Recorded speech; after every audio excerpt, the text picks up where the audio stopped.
అందరికీ నమస్కారం. Welcome to career quest India. The most awaited high court notification వచ్చేసిందండి. No postponement, no court cases, no roster issues, nothing more. Exam will be as on date. So మీ hard వర్క్ని test చేసుకోవడానికి ఇది మంచి సమయం.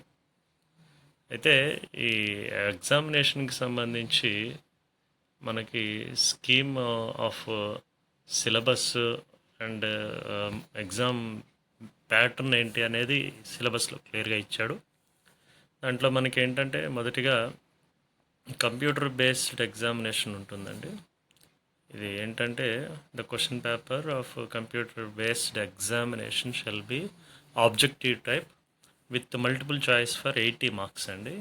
80 మార్క్స్కి మనకి ఎట్లా అంటే 40 క్వశ్చన్స్ ఏమో జీకే నుంచి, 40 క్వశ్చన్స్ జనరల్ ఇంగ్లీష్ నుంచి ఉంటాయి. ప్రతి క్వశ్చన్కి కూడా 1 మార్క్ ఉంటుంది. ఇంకా మనం చూస్తే ఎగ్జామినేషన్ డ్యూరేషన్ 90 మినిట్స్ ఉంటుందండి.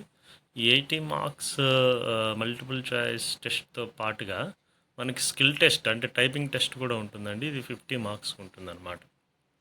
సో ఈ విషయాలు మనం ఒకసారి దృష్టిలో ఉంచుకోవాలి. ఇంకా మనం ఏదైతే కంప్యూటర్ బేస్డ్ టెస్ట్ ఉందో అది బోత్ మీడియాలో ఉంటుంది, ఇంగ్లీష్ అండ్ తెలుగు. ఏదైనా అంబిక్యూటీ వస్తే ఇంగ్లీష్ వర్షన్ అనేది ఫైనల్ అనమాట. అండ్ నెక్స్ట్ దీంతోపాటు మనం ఒకసారి సిలబస్ చూస్తే, సిలబస్ వచ్చేసి మనకి general knowledge and general English రెండు ఉంటాయి. జీకేలో Indian art, culture, dance and music, Indian history, Indian national movement, okay, Indian geography, agriculture, environment, Indian economy, Indian polity and constitution, general science, scientific research, awards, personalities and institutions, sports, current affairs.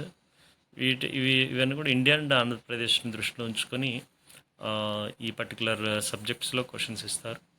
మనకి ఇంకా general English దగ్గరికి వస్తే, general ఇంగ్లీష్లో reading and comprehension, error spotting, close test, para jumble and or sentence jumble, odd sentence out, fill in the blanks, ఇంకా మనకి sentence completion, para completion, mostly ఇంకా మనం చూస్తే synonyms, antonyms, idioms, phrases, one word substitution. ఈ విధంగా మనకి syllabus ఉందండి 80 మార్కులకి. 80 మార్కులతో పాటుగా 50 మార్క్స్కి వచ్చేసి టైపింగ్ టెస్ట్ ఉంటుంది. కాబట్టి అభ్యర్థులందరూ మరి మీ ప్రిపరేషన్ ప్రారంభించి ఈ గొప్ప అవకాశాన్ని సద్వినియోగం చేయవలసిందిగా కెరీర్ క్వెస్ట్ ఇండియా కోరుకుంటుంది. Wish you all the best.